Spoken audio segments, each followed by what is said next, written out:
Hello everyone, welcome to Gate Academy. This is our part number 2 of power factor improvement. हमने हमारे previous lecture के अंदर देखा था कि व्हाट इज पावर फैक्टर क्या होता है। देन हम लोग ने ये चीज़ों को जाना कि पावर ट्रायंगल क्या चीज़ है ना। वहां से हम लोग ने रिलेशन निकाला कि भाई पावर फैक्टर जो होता है वो होता है हमारा active power upon apparent power, है ना। पावर ट्रायंगल हम लोग ने देखा। Then causes of low power factor, causes of low power factor, ये तीन चीजें हम लोगों ने हमारी प्रीवियस जो इसका फर्स्ट पार्ट था वहां पे हम लोग ने देखा था। अब आज के क्लास में हम लोग ये देखने वाले हैं what are the different disadvantages of low power factor. Okay, disadvantage of low power factor.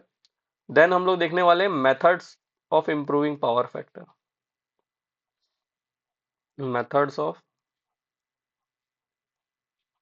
Improving power factor.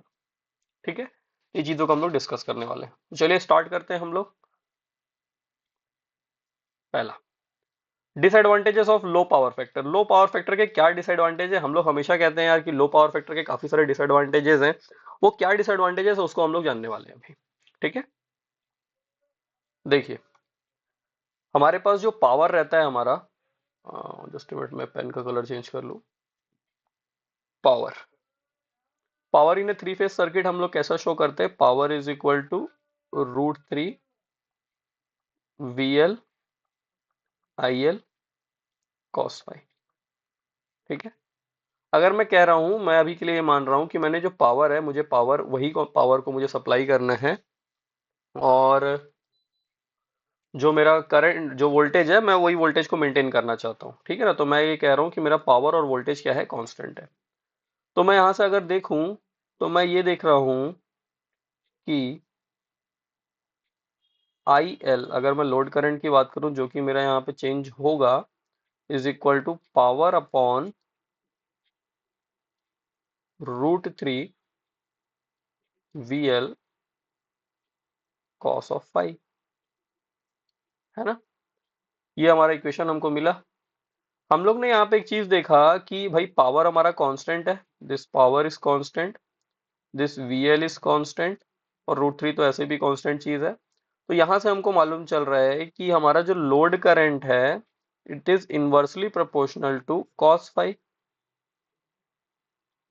That is that is power factor. तो इसका मतलब है अगर मेरा पावर फैक्टर हाई रहेगा तो जो मैं करंट ड्रॉ करूंगा सप्लाई से वो मेरी क्या रहेगी, कम रहेगी।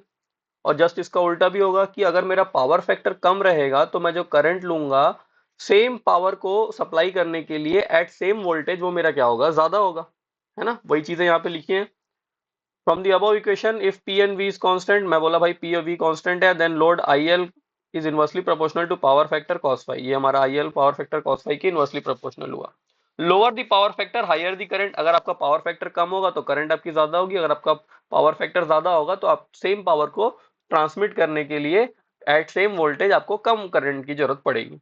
अब हम जान रहे हैं कि जो हायर पावर फैक्टर है, क्योंकि हमारा लोड, मैं मान के चल रहा हूं कि हम लोग अभी लो पावर फैक्टर पे वर्क कर रहे हैं, लो पावर फैक्टर पे वर्क कर रहे हैं, तो उसकी कारण हमारा क्या क्या डिसएडवांटेजेस होने वाले हैं।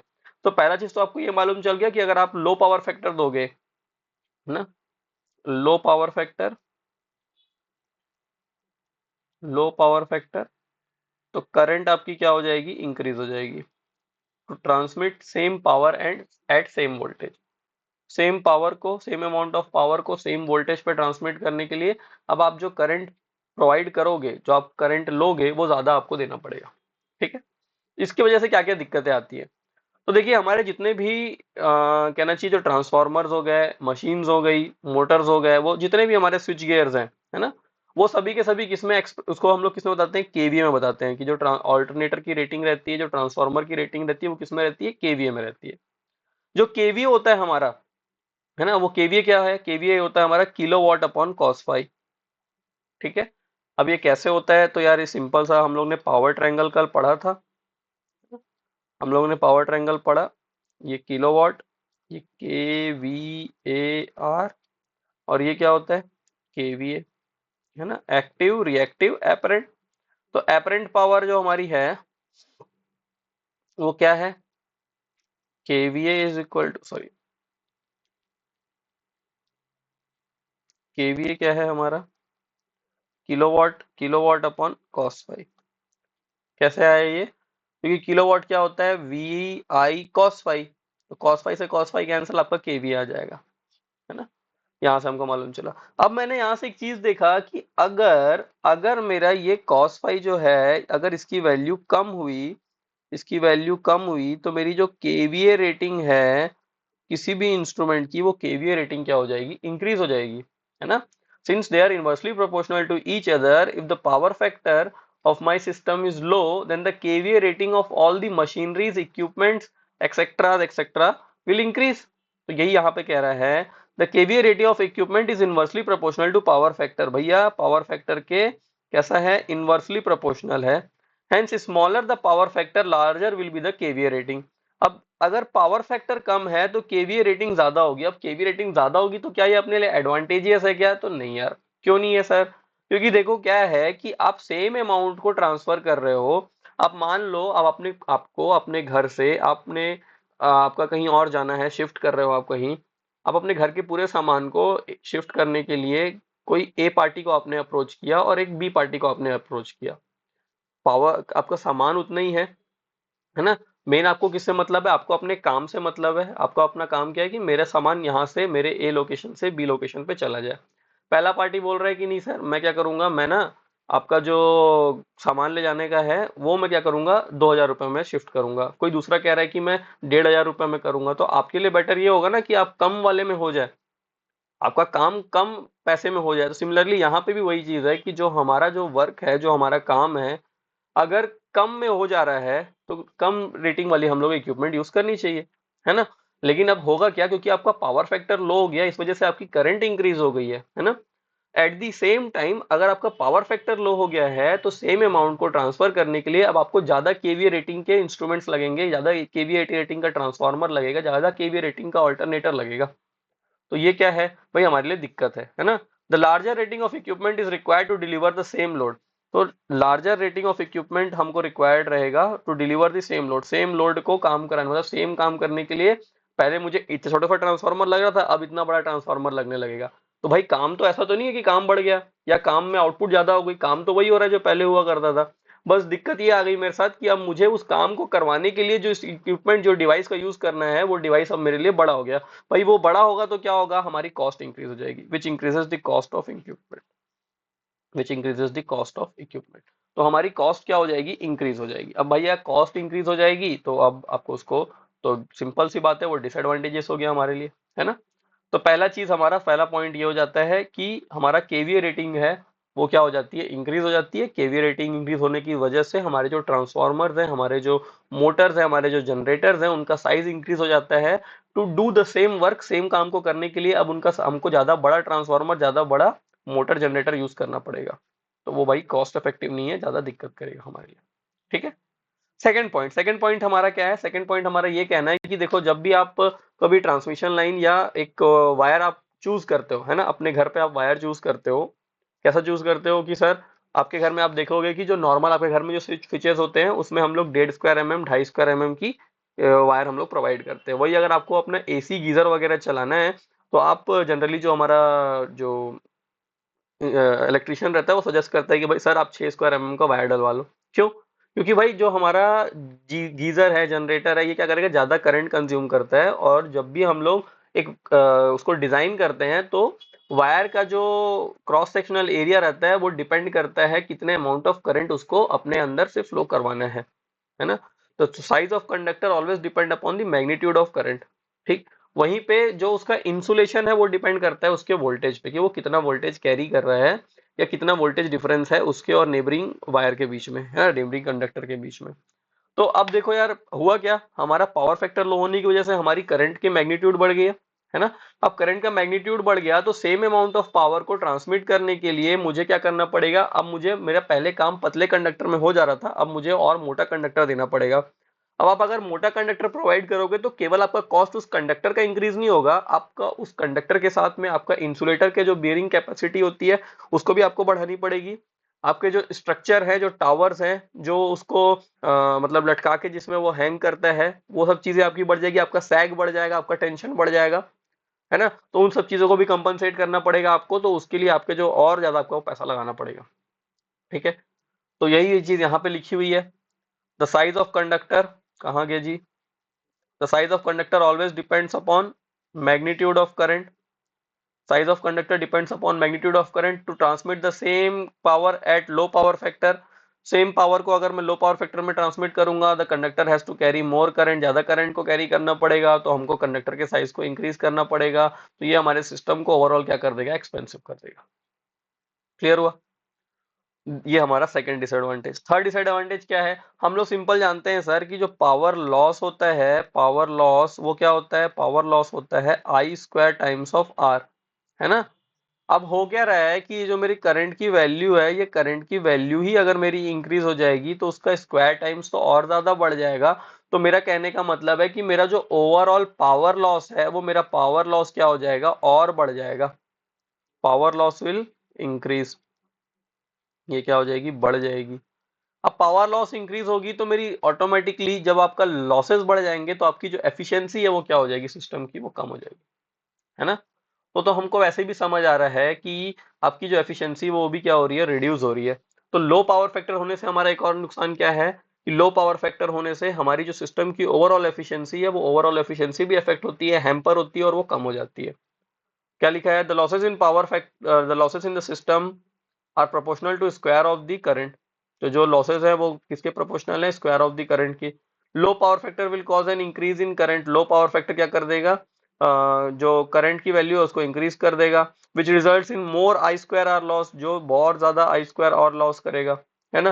There bye the efficiency of system decreases. तो सिस्टम की जो एफिशिएंसी है वो क्या हो जाती है? डिक्रीज हो जाती है। ठीक है, ये हमारा हुआ क्या? Third disadvantage. फोर्थ है, फोर्थ क्या है हमारा? Low lagging power factor results in large current which causes greater voltage drop in generator. अरे आपकी जब करंट इंक्रीज होगी, आपकी जब करंट इंक्रीज होगी तो हमको मालूम है कि जो वोल्टेज ड्रॉप होता है, वोल्टेज ड्रॉप क्या होता है?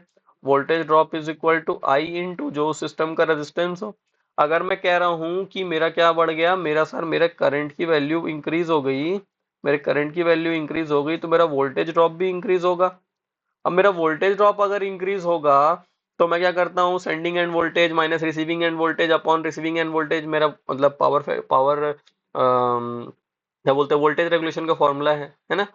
तो भाई आप जितना भेज रहे हो उसमें से बहुत ज्यादा तो क्या हो गया? ड्रॉप हो गया because of increase in current. तो अगर आपका वोल्टेज ड्रॉप हो रहा है तो रिसीविंग एंड में मिलने वाला वोल्टेज आपके सेंडिंग एंड में से भेजे जाने वाले वोल्टेज से काफी कम हो जाएगा।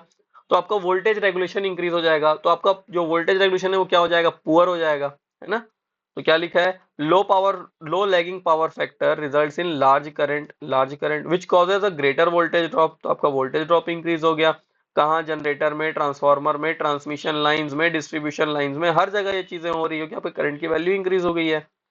This causes poor voltage regulation. तो इसका क्या होगा? आपका वोल्टेज रेगुलेशन पुअर हो जाएगा। In order to keep extra voltage, to keep voltage regulation within the permissible limit, extra equipment that is voltage regulator is required, which makes the system complex and expensive.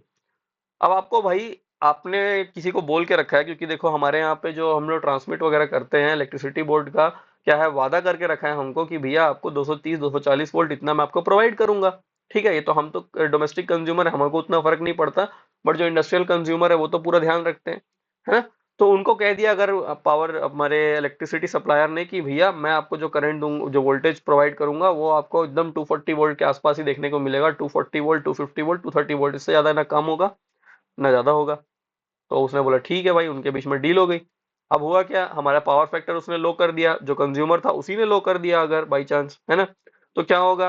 अब आपकी current increase हो जाएगी, है ना। Same amount of power को transmit करने के लिए हमारी करंट बढ़ जाएगी। अगर आपकी करंट इंक्रीज हो गई तो होगा क्या? आपका जो V इंटू आई, आर का जो लॉस है, जो ड्रॉप है, वो इंक्रीज हो जाएगा। जब आपका वोल्टेज ड्रॉप इंक्रीज हो जाएगा तो आपने ट्रांसमिशन एंड से जो वोल्टेज भेजा होगा, उसके अकॉर्डिंग जो आपका रिसीविंग एंड में वोल्टेज मिलेगा वो काफी कम मिलेगा, है ना। तो अब आप क्या करोगे, आपने तो सामने वाले को वादा करके रखा है भाई आपको 240 वोल्ट मिलता रहेगा, तो आपको उसके लिए पर्टिकुलर और अरेंजमेंट करना पड़ेगा, जो कि हम लोग क्या लगाते हैं, वोल्टेज रेगुलेटर्स लगाते हैं। तो वोल्टेज रेगुलेटर की हमको जरूरत पड़ती है, which makes the system more complex, system को और कॉम्प्लेक्स और एक्सपेंसिव बना देता है ये। क्लियर है? तो ये इसका डिसएडवांटेज हुआ। लास्ट क्या है? लास्ट अपना है लो power factor reduces the handling capacity. किसी भी हमारा जो इक्विपमेंट है, वो सिंपल आपको कहना चाहूं मैं कि जो उसकी जो ओवरऑल यूटिलाइजेशन उसका होना चाहिए था, जो जैसे कि आपकी एफिशिएंसी, आप एक बहुत अच्छे क्या हो, रनर हो, आप एक बहुत अच्छा मतलब 100 मीटर का रेस बढ़िया दौड़ सकते हो, आपको कोई मैराथन में दौड़ा देगा तो आपकी एफिशिएंसी का वो आपकी पोटेंशियल का यूज नहीं कर रहा है ना, या तो आपको पोटेंशियल को अंडर यूटिलाइज कर रहा है कोई चीज। तो भैया आपने कोई चीज खरीदी है, आपने एक ट्रांसफार्मर खरीदा है, आपने पूरा उसके लिए पावर सिस्टम का अरेंजमेंट बनाया हुआ है, तो आप ये कभी नहीं चाहोगे कि भाई मैंने जब इतना पैसा लगाया है तो मेरा जो सिस्टम है वो अनयूटिलाइज्ड जाए, है ना। तो अंडर यूटिलाइजेशन नहीं होना चाहिए हमारे जो भी सिस्टम का है, लेकिन बट अगर आप लो लैगिंग पावर फैक्टर आपका रहेगा तो आपका सिस्टम का जो यूटिलाइजेशन है वो कम होगा, है ना। वही चीज यहाँ पे लिखी, low lagging power factor reduces the handling capacity of all the elements of the system. सभी एलिमेंट्स जो सिस्टम के हैं उनकी हैंडलिंग कैपेसिटी कम हो जाती है, because of reactive component of the current prevents the full utilization. तो फुल यूटिलाइजेशन होने से जो रिएक्टिव कंपोनेंट है वो उसको रोकता है of the installed capacity of the element decreases. तो इस वजह से जो हमारे कैपेसिटी है, जो भी हम लोग ने एलिमेंट्स इंस्टॉल किए उसकी कैपेसिटी क्या हो जाती है, डिक्रीज हो जाती है। क्लियर है? तो ये हमारा पहला टॉपिक था, क्या था, that is disadvantage of low power factor. तो आपको समझ आ गया होगा कि क्या क्या डिसएडवांटेजेस हमको फेस करने पड़ते हैं लो पावर फैक्टर होने से, और क्यों हम लोग नहीं चाहते हैं कि भैया हमारा पावर फैक्टर लैगिंग, लो लैगिंग पावर फैक्टर रहे, है ना। तो ये रीजंस थे हमारे। अब हम लोग आगे चलते हैं और देखते हैं advantage of power factor improvement. अगर मैं पावर फैक्टर को इंप्रूव करूंगा तो क्या क्या एडवांटेजेस होंगे। तो पहली बात तो हम लोग सबसे पहला डिसएडवांटेज क्या देखा था कि मेरे सिस्टम की जो केवीए रेटिंग है वो बढ़ जाती है, बढ़ जाने से मेरे इक्विपमेंट का साइज इंक्रीज हो जाता है ना। तो अब क्या होगा, अब मेरे इक्विपमेंट का साइज क्या हो जाएगा भाई, छोटा हो जाएगा। ठीक, मेरे इक्विपमेंट का साइज सेम पावर को ट्रांसमिट करने के लिए छोटा हो जाएगा अगर मैंने पावर फैक्टर को इंप्रूव कर लिया। दूसरा डिसएडवांटेज हम लोग ने ये देखा था कि जो करंट की रेटिंग है वो करंट की रेटिंग बढ़ जाती है, करंट बढ़ने की वजह से हमारे को कंडक्टर का जो साइज है, कंडक्टर का जो क्रॉस सेक्शनल एरिया है वो हमको ज्यादा देना पड़ता था, अब हमको कम देना पड़ेगा क्योंकि आपने पावर फैक्टर को इंप्रूव कर लिया है ना। थर्ड आपने ये देखा कि हम लोगों ने यहाँ पे क्या किया, हम लोगों ने यहाँ पे सिस्टम में जो आई स्क्वायर आर लॉस हो रहा था उसकी वजह से एफिशिएंसी हमारी कम हो रही थी, तो अब हमारी एफिशिएंसी बढ़ जाएगी। हमारा सिस्टम का वोल्टेज रेगुलेशन कम हो रहा था, है ना, जो वोल्टेज रेगुलेशन है वो बढ़ रहा था, सॉरी, तो वोल्टेज रेगुलेशन हमारा कम हो जाएगा। ठीक है, हमारा सिस्टम अंडर यूटिलाइज था, अब वो पूरी तरीके से हम लोग यूटिलाइज कर पाएंगे, है ना। तो ये वही लिखा है, तो kilowatt capacity of prime mover को भी हम लोग यूटिलाइज करेंगे। तो KVA capacity of alternator, transformer, transmission line जो है इसकी इंक्रीज हो जाएगी। ट्रांसमिशन लाइन में होने वाले लॉसेस कम हो जाएंगे, बिकॉज आई स्क्वायर आर जो लॉस होते थे, आई की वैल्यू कम हो जाएगी तो लॉस कम हो जाएगा, वोल्टेज ड्रॉप कम हो जाएगा, रिजल्ट इन बेटर रेगुलेशन, ज्यादा अच्छा हमको वोल्टेज रेगुलेशन मिलेगा। सब सिस्टम की एफिशिएंसी इंक्रीज हो जाएगी, ओवरऑल जो कॉस्ट है वो क्या हो जाएगा, हमारा डिक्रीज हो जाएगा। क्लियर? तो ये हमारे एडवांटेजेस हैं पावर फैक्टर इंप्रूवमेंट के, है ना। तो हम लोग ने अभी तक देख लिया कि क्या डिसएडवांटेजेस हैं, क्या एडवांटेजेस हैं। अब हम लोग आगे बढ़ते हैं और देखते हैं what are the different methods of improving power factor.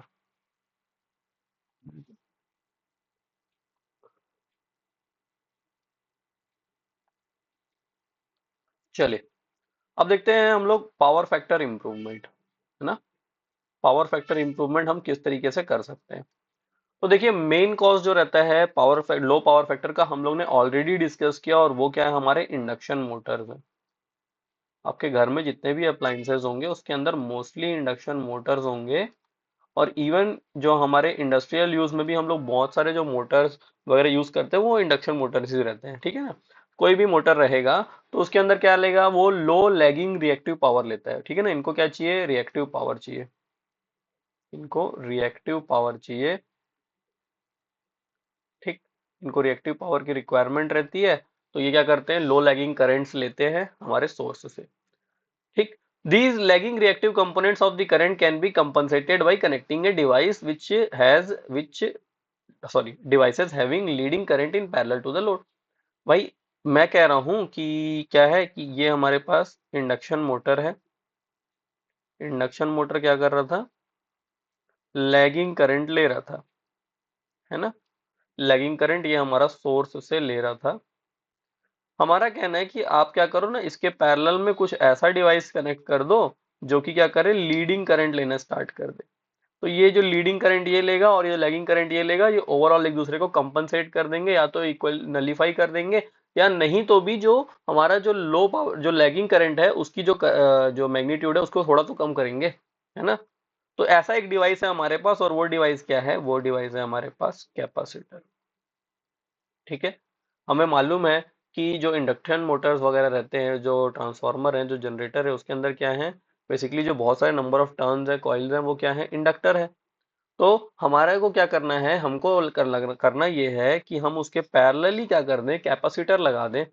तो जो इंडक्टर क्या करता है, लैगिंग करंट, लैगिंग कंपोनेंट लेता है, वहीं पे हमारा जो कैपेसिटर है वो लीडिंग करंट, लीडिंग कंपोनेंट लेता है, और ये दोनों एक दूसरे के इफेक्ट को ओवरऑल खत्म करने की कोशिश करेंगे, नलीफाई करने की कोशिश करेंगे, और नहीं भी कर पाएंगे तो कंपनसेट तो जरूर कर देंगे उसको, है ना। तो यही कह रहा है, these lagging reactive components of current can be compensated by connecting a device having leading current in parallel to the load।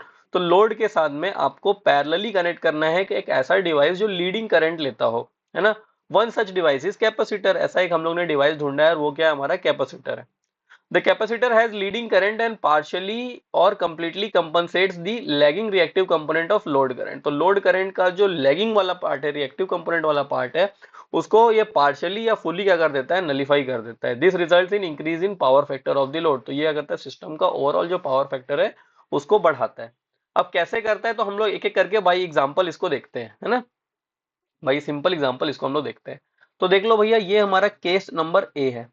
ये मेरा क्या है, केस ए है। इस समय मेरे पास केवल और केवल क्या है, इंडक्टिव लोड है। ठीक है। क्या है, मेरे पास इंडक्टिव लोड है।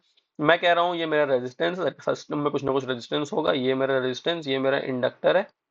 मैंने वोल्टेज वी सप्लाई किया, एक करंट आई यहां से फ्लो हुई। ठीक। अब क्योंकि ये इंडक्टिव लोड है, तो मेरे क्या कह रहा हूं, ये रहा मेरा वोल्टेज, ये मेरा वोल्टेज वी, जिसको मैंने एज अ रेफरेंस ले लिया। Because the load is inductive, तो ये लैगिंग पावर फैक्टर पे काम कर रहा होगा, है ना। ये क्या कर रहा होगा, लैगिंग पावर फैक्टर पे काम कर रहा होगा।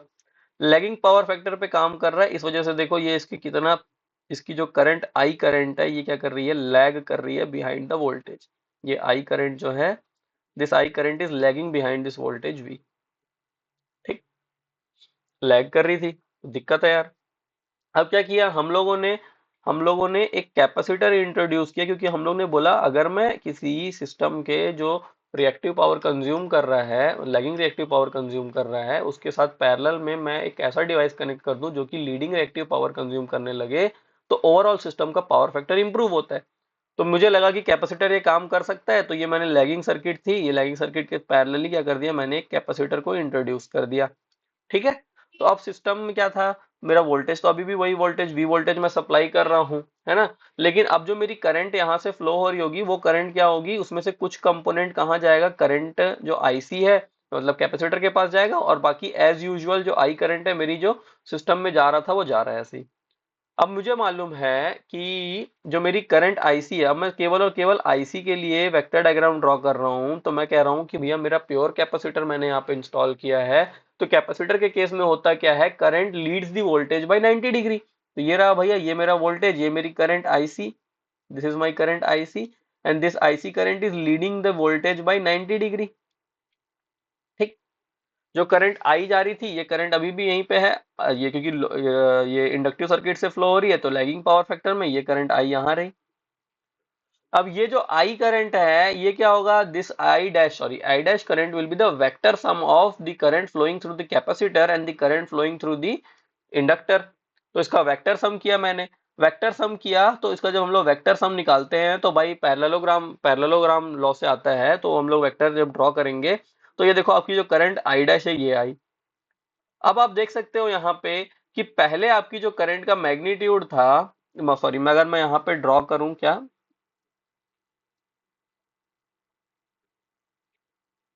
ये मैं इसे क्या कर दिया, सीधे इसको डॉटेड लाइन से ऐसे एक्सपेंड किया। ये पहले की करंट थी, ये, है ना। मैं इसको लिखता हूं, इसको रिजॉल्व किया, ये आया क्या, आई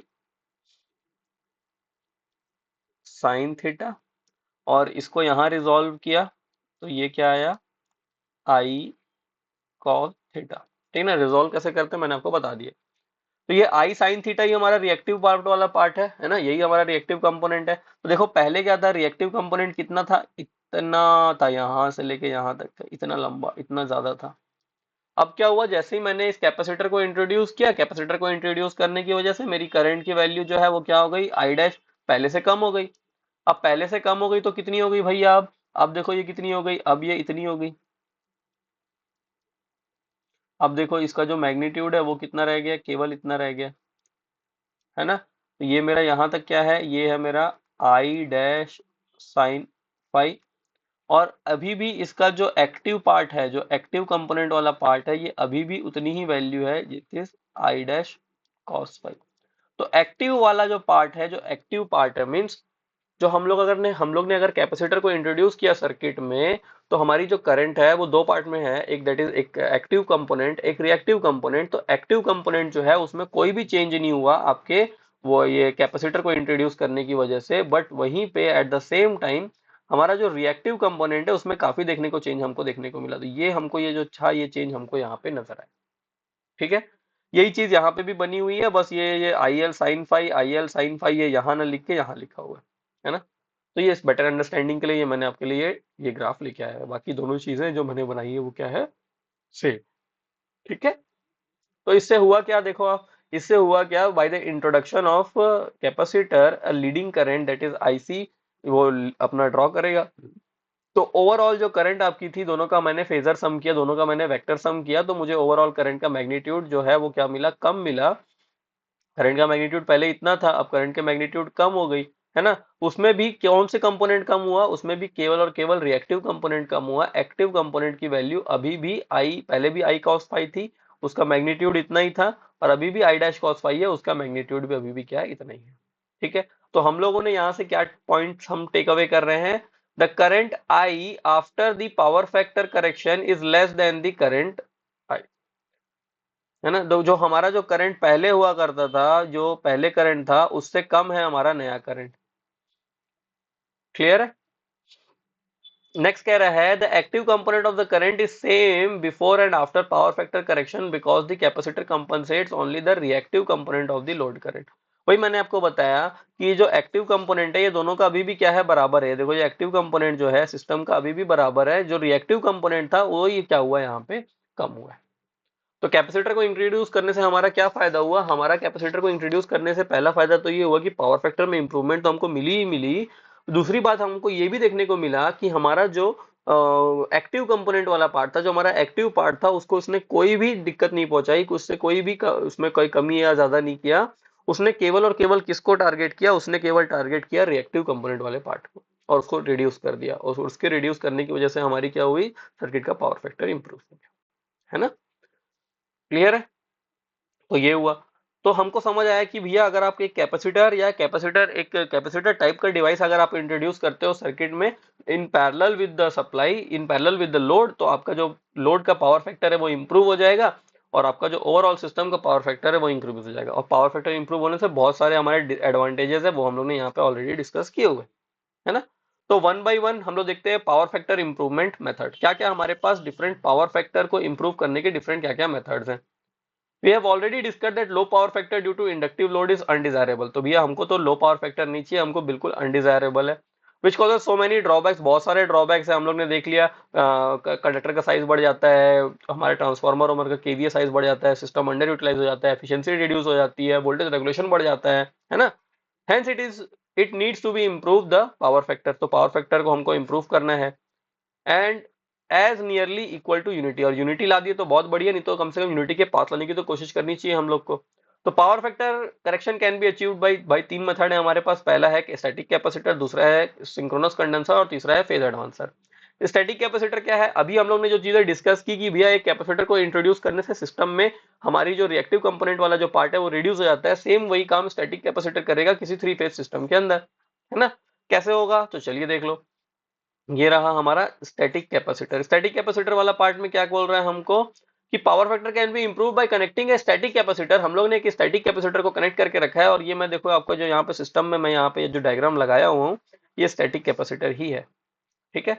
और ये बीच में पूरा हॉलो रहता है ना, ये क्या है, स्टैटिक कैपेसिटर। ये power factor can be improve bye connecting a static capacitor in parallel with the equipment operating eight lagging power factor. तो जो भी इक्विपमेंट, जो भी लोड, जो भी चीजें लैगिंग पावर फैक्टर पे वर्क कर रही थी, उसके पैरेलली आप क्या कर दो, एक स्टैटिक कैपेसिटर इंट्रोड्यूस कर दो। आपके स्टैटिक कैपेसिटर के इंट्रोडक्शन की वजह से होगा क्या, अब ये जो कैपेसिटर आपने यहाँ पे लगाया, आप दो तरीके से लगा सकते हो, इधर इन डेल्टा और इधर इन स्टार। डेल्टा लगाना ज्यादा एडवांटेजियस होता है, तो डेल्टा लगाया जाता है ज्यादा से ज्यादातर जगहों पे, ठीक।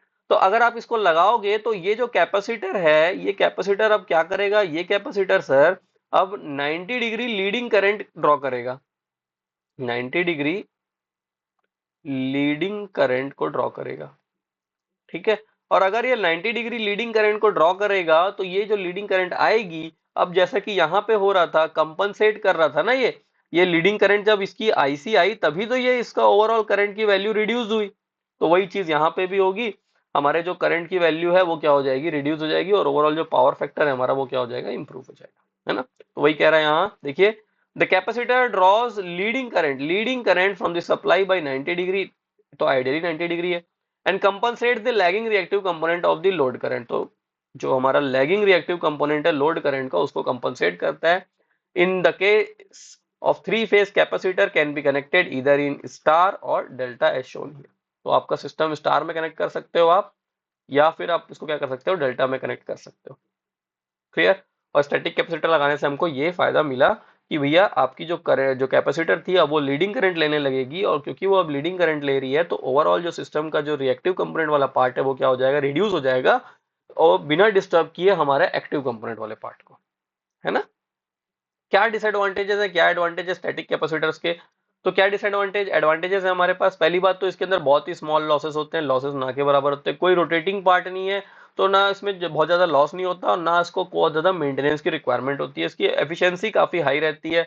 इसका जो इनिशियल कॉस्ट रहता है इंस्टॉलेशन का, सप्लाई का, जो दूसरे दूसरे जगह पहुंचाना, ट्रांसपोर्टेशन का, वो भी काफी कम रहता है।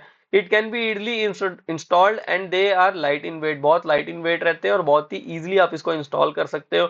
D not requires any foundation, क्योंकि इसका जो वे वजन है काफी कम है, इस वजह से इसको बहुत ज्यादा हैवी फाउंडेशन की जरूरत नहीं पड़ती, जैसे ट्रांसफार्मर वगैरह के लिए प्लिंथ विंथ बनाना पड़ता है हमको, यहाँ पे वो सब चीजों की रिक्वायरमेंट नहीं है ना। डिसएडवांटेज क्या है भैया, इसका बहुत शॉर्ट सर्विस लाइफ है, 10 से 15 साल काम करेगा, उसके बाद आप इसको इसको रिप्लेस ही करना पड़ेगा, आप इसको फिर से मेंटेन करके दोबारा से ठीक नहीं कर सकते, है ना। Easily damage due to over voltage, अगर ओवर वोल्टेज आता है सिस्टम में, वैसे तो इसको बचाने के लिए हम लोग बहुत सारे लाइटनिंग एस्टर वगैरह सब चीजें यूज करते ही हैं, पावर जहाँ पे भी हमारा जो लोड सेंटर्स है वहां पे। बट क्या है, ये इजिली डैमेज हो जाता है, और अगर ये डैमेज हो गया तो फिर इसका रिपेयर क्या रहता है, बहुत अनइकोनॉमिकल हो जाता है, उससे बेटर होता है कि आप नया ही ले लो, है ना। तो ये these are the disadvantages and advantages of using a static capacitor. तो स्टैटिक कैपेसिटर आप मोस्टली आपको नजर आएगा कि आप स्टैटिक कैपेसिटर ही यूज करते हुए आपको आपके आसपास में जो हमारे सब स्टेशन वगैरह है वहां पे आपको स्टैटिक कैपेसिटर देखने को मिल जाएगा इसलिए, ठीक है। कैसा दिखता है, तो ये जो मैं यहाँ पे रखा हूँ, ये स्टैटिक कैपेसिटर ही है, this one is our static capacitor, ये देखो ये लगे हुए, क्लियर, ठीक। चलिए आगे, अब हम लोग अगले मेथड की ओर चलते हैं, दैट इज सिंक्रोनस कंडेंसर। तो सिंक्रोनस कंडेंसर क्या चीज है भैया, तो सिंक्रोनस कंडेंसर क्या चीज है, सिंक्रोनस कंडेंसर कुछ नहीं है, एक ओवर एक्साइटेड सिंक्रोनस मोटर है। जब भी आप एक सिंक्रोनस मोटर को ओवर एक्साइट कर दोगे, अंडर एक्साइटेड रहेगा तो वो लैगिंग करंट को लेगा, ओवर एक्साइटेड रहेगा तो वो लीडिंग करंट को क्या करेगा, खींचेगा। तो एक ओवर एक्साइटेड बहुत ही इंपॉर्टेंट चीज आपको ध्यान रखना है, over excited synchronous motor running on no load, किसी भी लोड पे काम नहीं करना चाहिए, is known as synchronous condenser. तो जब एक over excited synchronous motor which is running on no load, किसी भी लोड पे काम नहीं कर रहा है, उसको हम लोग कहते हैं सिंक्रोनस कंडेंसर। और ये ओवर एक्साइटेड सिंक्रोनस जो मोटर रहता है, ये लीडिंग करंट लेता है, सेम जैसा कि हमारा कौन लेता था, सेम एज अवर कैपेसिटर। तो जिस तरीके से कैपेसिटर वर्क करता था उस तरीके से ही ये भी वर्क करेगा, बस इसमें दिक्कत ये वाली बात ये रहेगी कि आपका ये जो सिंक्रोनस मोटर है ये क्या करेगा, लीडिंग करंट को ड्रॉ करेगा, बट इस सिंक्रोनस मोटर में कोई भी लोड नहीं होना चाहिए, पहली बात तो ये। लेकिन इसमें बहुत ज्यादा रोटेटिंग पार्ट्स हैं, डिफरेंट और है चीजें हैं, है ना। इसके लिए प्राइम मूवर आपको लगाना पड़ेगा, तो ये सब जो चीजें रहती हैं इससे इसके लॉसेस बढ़ता है, तो एफिशिएंसी इसकी थोड़ी सी कम रहती है ना। इसमें जब हम लोग इसको कनेक्ट करते हैं अक्रॉस दी सप्लाई, तो ये एक लीडिंग करंट को ड्रॉ करता है which partially or fully compensates the lagging reactive component of the load current. अब मान लो कि मेरा पहले ये सिंक्रोनस मोटर नहीं लगा हुआ था, है ना, तो उस समय मेरा वोल्टेज ये था, मैं वोल्टेज वी यहाँ पे ड्रॉ किया। उस समय जो करंट लोड करंट थी, वो लोड करंट क्या थी, लैगिंग थी, क्योंकि भैया हमारी जो इलेक्ट्रिकल लोड है वो जनरली लैगिंग होती है, तो ये लैगिंग करंट यहाँ पे हम लोग ने ये ड्रॉ की। इसका जो ये था, ये क्या था, फाई 2। ठीक। अब हुआ क्या, मेरे ये इस सिंक्रोनस मोटर को इंट्रोड्यूस करने की वजह से एक over excited no load synchronous motor को मैंने इंट्रोड्यूस किया। उस वो क्या करेगा, वो लीडिंग करंट को क्या करेगा, वो लीडिंग करंट ड्रॉ करेगा। अब ये लीडिंग करंट ड्रॉ किया, तो ये जो इसने करंट ड्रॉ की वो क्या थी, वो आई एम थी। तो ओवरऑल जो मेरी करंट यहां से आई आई वो क्या होगी, ये I am plus I L. तो ये मेरे आई एम लिया और फिर मैंने क्या किया, इसको फेजर सम किया, तो आई की वैल्यू यहाँ आई। अब आप देख सकते हो कि करंट का मैग्नीट्यूड तो काफी कम हो गया है, और क्या हो गया, इसका एक्टिव पार्ट जो है वो तो अभी भी उतना ही है, बस इसका क्या चीज है, रिएक्टिव पार्ट काफी कम हो गया पहले से, है ना। तो जो रिएक्टिव कंपोनेंट था वो क्या हो गया, कम हो गया। अब एक्टिव कंपोनेंट इसका वैसे का वैसा ही है, वही हमको चाहिए था। तो ये होते हैं हमारे synchronous condensers. This is our synchronous condenser. Advantages क्या है कि आप इसका जो फील्ड एक्साइटेशन है ना, उसको वेरी करके आपका जो एकदम एक्यूरेट, आप चाहो तो एकदम नलीफाई कर सकते हो कि इसको पावर यूनिटी पावर फैक्टर तक आप ला सकते हो। जो आपका रिएक्टिव पावर आप कंज्यूम कर रहे थे, जो रिएक्टिव पावर आप ले रहे थे, उसको आप पूरी तरीके से क्या कर सकते हो, नलीफाई कर सकते हो। ठीक है। Synchronous condenser can withstand overloads for a short duration of time. तो ये सिंक्रोनस मोटर्स जो रहते हैं हमारे, वो क्या कर सकते हैं, ओवरलोड को जो ओवरलोडिंग हो गई, ओवर वोल्टेज हो गया, इसको थोड़ा विथस्टैंड कर लेते हैं, बट वहीं पे स्टैटिक कैपेसिटर नहीं कर पाते थे।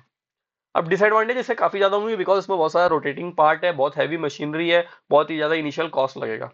क्या है, the cost is higher than static capacitor. तो स्टैटिक कैपेसिटर से कंपेयर करें तो उसका कॉस्ट काफी ज्यादा हो, बिकॉज आप एक बड़ा सा मोटर लाके वहां पे रख रहे हो और उस मोटर की कोई यूटिलिटी नहीं है ना।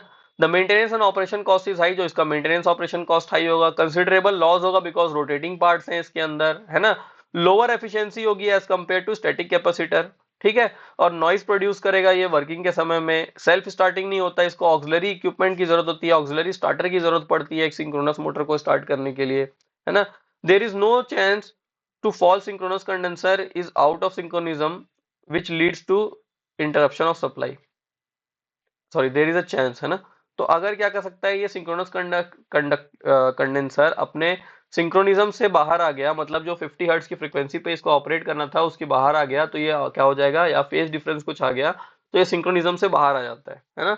और उस समय जो हमारा पावर सप्लाई रहेगा वो क्या होगा, इंटरप्ट होगा। तो these are the various disadvantage जिस वजह से हम लोग सिंक्रोनस कंडेंसर को अब एक यूज किया जा सकता है, बट हम करते नहीं है प्रैक्टिकली ज्यादा इसका। ठीक है। फिर हमारे पास और क्या ऑप्शन बच गया, तो हमारे पास थर्ड ऑप्शन बच गया, that is phase advancer. That is phase advancer. तो फेज एडवांसर क्या चीजें हैं, फेज एडवांसर कुछ नहीं है, वो सिंपली क्या है, एक एक्साइटर है, एसी एक्साइटर है। ये काम क्या करता है, इसको हम लोग क्या करते हैं ना, जो हमारा जो मोटर देखो, बिकॉज हमको मालूम है कि हमारा जो लैगिंग पावर फैक्टर होने का जो मेन रीजन है वो क्या है, इंडक्शन मोटर है ना। अब इंडक्शन मोटर, आपके घर में जो इंडक्शन मोटर लगा है उस पे तो आप फेज एडवांसर यूज नहीं करोगे, लेकिन आपके जो हैवी हैवी लोड्स होते हैं, जो इंडस्ट्रीज वगैरह के अंदर रहते हैं, उन लोड्स को हम क्या कर सकते हैं, उन लोड्स को तो हम लोग सही कर सकते हैं, है ना। तो उन लोड्स में हम क्या करेंगे, अब आपके पास नहीं है भाई प्रोविजन स्टैटिक का कैपेसिटर का, तो आप वहां पे फेज एडवांसर लगाओ उसके शाफ्ट में। ठीक है। तो ये फेज एडवांसर क्या चीज होते हैं, बेसिकली ये रहते क्या है, केवल एसी एक्साइटर है, that is connected to main shaft of the motor. तो मोटर की मेन शाफ्ट से कनेक्ट कर देते हैं, है ना। And operates the motor rotor circuit to improve power factor. तो मोटर की जो रोटर रहती है, देखो हम लोग जब मोटर पढ़ते हैं उसमें हमको मालूम है, फर्स्ट एक स्टेटर रहता है और बीच में एक रोटर रहता है। तो रोटर की सर्किट अलग है, स्टेटर की सर्किट अलग है ना। दोनों में वाइंडिंग की रहती है, दोनों में हमको पावर सप्लाई प्रोवाइड करना है।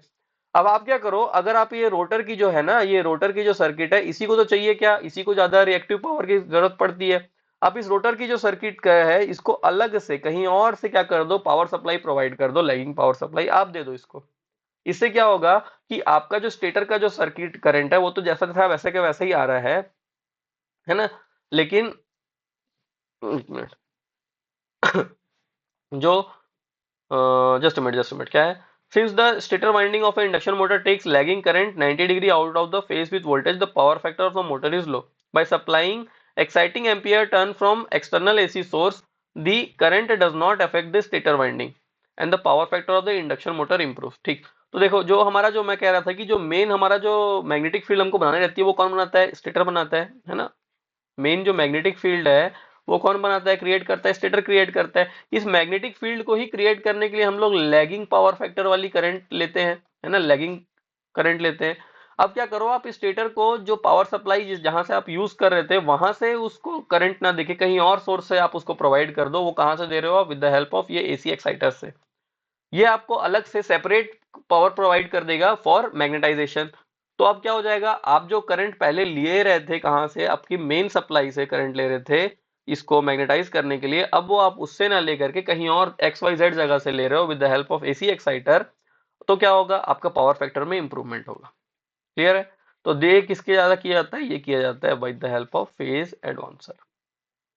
ठीक, क्या एडवांटेजेस है भैया, क्या डिसएडवांटेजेस है ना? Sufficiently reduces the lagging KVR, तो काफी ज्यादा केवी लैगिंग जो केवीआर है उसको रिड्यूस कर देता है। Drawn by the motor because the exciting ampere turns are supplied at slip frequency. जो स्लिप फ्रीक्वेंसी रहती है उसमें हम क्या करते हैं, एक्साइटिंग एम्पियर टर्न्स को हम लोग प्रोवाइड करते हैं। ठीक है ना, जो स्लिप जो हमारा रोटर रोटेट करता है वहां से हम लोग इसको लाते हैं। The phase advancer can be easily used where the use of synchronous motor is unacceptable. तो हम लोग कहाँ पे, जहां पे भी हम लोग सिंक्रोनस मोटर का यूज नहीं करते हैं, जहां पे हम लोग किसका यूज करते हैं, इंडक्शन मोटर का यूज करते हैं, वहां पे आप एकदम फेज एडवांसर का यूज कर सकते हो, है ना। सिंक्रोनस मोटर यूज करोगे तो वहां पे फेज एडवांसर यूज नहीं हो पाता। डिसएडवांटेजेस क्या है कि भाई ज्यादा बड़े इकोनॉमिकल नहीं होता, 200 हॉर्स पावर या 150 किलोवाट के अबव अगर आप जाओगे तो वहां पे आपके उन मोटर्स के अंदर आप फेज एडवांसर यूज करोगे तो आपका इकोनॉमिकल नहीं रहेगा। उससे बेटर है कि आप क्या कोई और मेथड यूज कर ले, स्टैटिक कैपेसिटर्स वगैरह लगवा ले। ठीक है, तो ये था हमारा आज का लेक्चर जिसमें हम लोग ने जाना कि भैया क्या, what are the various disadvantages of lagging power factor and what are the various methods of improving power factor. हम लोग ने आज की क्लास में सब दोनों चीजों को समझा है। मेथड्स ऑफ इंप्रूवमेंट में हम लोगों ने देख लिया, तीन टाइप के मेथड्स है हमारे पास भी पावर फैक्टर इंप्रूव कर सकते हैं हम लोग, with the help of static capacitor, with the help of synchronous condenser, with the help of phase advancer. ठीक है, चलिए फिर that's all for today's lecture. मिलते हैं हम लोग नेक्स्ट क्लास में। नेक्स्ट क्लास में हम लोग इसके आगे के जो हमारे ये पावर सिस्टम के जो इंपॉर्टेंट टॉपिक्स हैं उसको हम लोग डिस्कस करने वाले हैं। ठीक है, चलिए फिर टाटा बाय।